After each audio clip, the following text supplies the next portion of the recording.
spiritual loops and what to do when you're in the middle of one. I would find that these energetic loops were kind of like the shadows of an experience that required a lot of inner work for you to move on and to heal. You will notice how sometimes after so much healing and deep inner work over these things, they still kind of like haunt you, or they still kind of follow you even after you've done substantial inner work over this. The best word I could say for it is the shadow that's still following you even after you've healed it, even after you've moved on.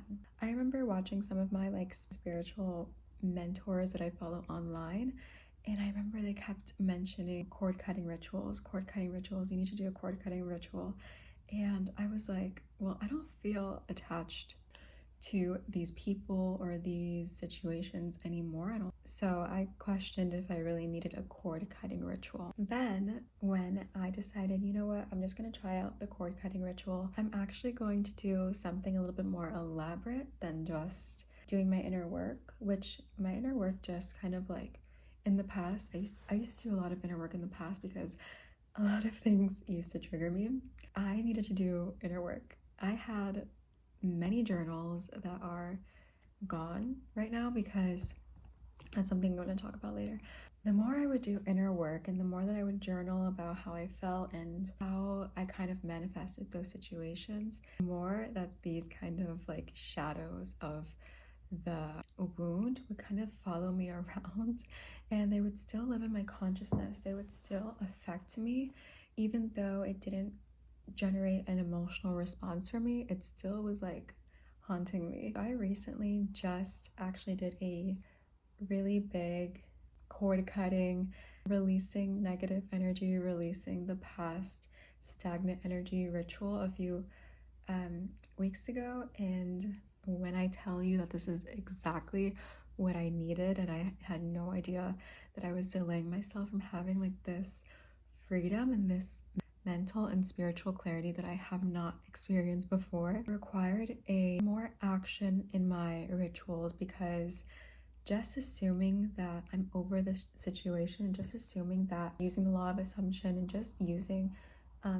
those techniques were not enough for me to fully have these wounds unclawed from me, because I felt like they literally had their claws in my consciousness and my energy. Because the more that you're holding on to the past and the wounds from the past, and also holding on to certain lessons from the past, it can actually prevent you manifesting your desires from right now, because you're still just going back to the past. You're still referencing the past, and you're still going back to those lessons that you had to learn when you were someone completely different. So if you are someone that you have been doing a lot of healing, a lot of inner work, whether it's like shadow work, feminine energy work, or just simply like journaling and scripting over emotional circumstances that affected you in the past, and you still feel connected, you still feel this energy is still lingering on you,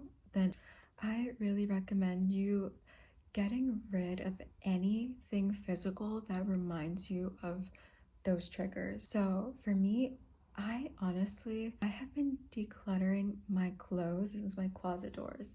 So I have decluttered so many times my closet. I would have just clothes that were buried away from literally the most traumatic moments of my past.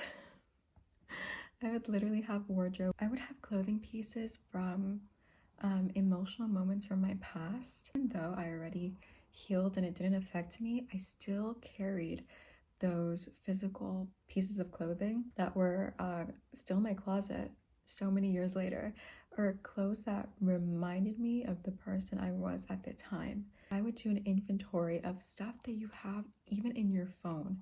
I feel like we carry so many things in our phones that we do not need, photos that we do not need, messages, attachments, things that we do not need. I had a huge purge of digital things that I remember being like, wow, I still have these messages from like 7 years ago that only remind me of who I was 7 years ago. And they're holding space in my phone. And I remember, this just doesn't feel right energetically to me anymore. This doesn't feel like I need to be holding this space in my phone. I mean, if you think about it, guys, we have our phones 24/7 all day, every day. Even if you want to think that you don't use it that much, we have our phones 24/7. And you have to take inventory of what's actually like living in your phone, what's manifesting for you through your phone. I had to burn so many pages of past journals. I had to get rid of so many things that just looking at the journal cover, and it reminded me of when I really needed to journal and when I really needed to. In my deepest moments of seeking spiritual guidance and spiritual support, that journal cover reminded me of those moments. And I remember thinking, like, this doesn't feel liberating. This doesn't feel free for me. This doesn't feel like at this journal and I'm thinking, wow, look at how much I've grown. I'm thinking like this was a bad moment. I learned so much and I'm grateful for everything I've learned, but I don't want to see this journal anymore. This cannot live in my environment, in my room anymore. I recommend that also, if you're thinking about doing this, if you've been called to kind of like declutter, or maybe this is something you haven't considered doing, or you have done it but you didn't do it like at 100%, I suggest going small. Start very small. If you want to start with your phone, start with your phone. Start with small stuff that you want to get rid of from your phone, or start with your closet, your journal, or maybe even old makeup. If anything that you still own or you still have is carrying anything below neutral, if it creates any emotion or any feeling below neutrality, it has to go, because it's just a trigger of reminiscing, of nostalgia over something that you're probably 10 times better right now where you are in the present, and you actually don't need that negative memory to that thing. There's so many things that I bet you have positive emotions attached to them from maybe your past, but if you have anything in your surroundings that creates anything other than neutrality, I would ask yourself if you need it, if you need to keep it. Is there any way that you can raise that vibration to at least neutral or at least gratitude? Because if not, it should go. So if you've ever tried doing this in the past and for some reason you got stuck and you didn't like really declutter, or you didn't get rid of these things the way that you expected to, I recommend doing this very slowly, because when you have these things or these items or these specific objects that are carrying an emotion, the first thing that your energy is going to do, or your consciousness is going to bring you back to that energy. This is why I had like a process of decluttering since, I would say, before the new year. I would say before Christmas, I had been slowly decluttering different areas of my possessions, because if I would pick up something that would elicit a negative, strong emotion within me, it would take me immediately back to that trigger. Now my emotions are guiding my relationship to this object. It's not my consciousness, it's not my healed version. Now like my old energy and my emotions have taken over. Now I recommend that as you're going to do this, you have to amp up your spiritual protection.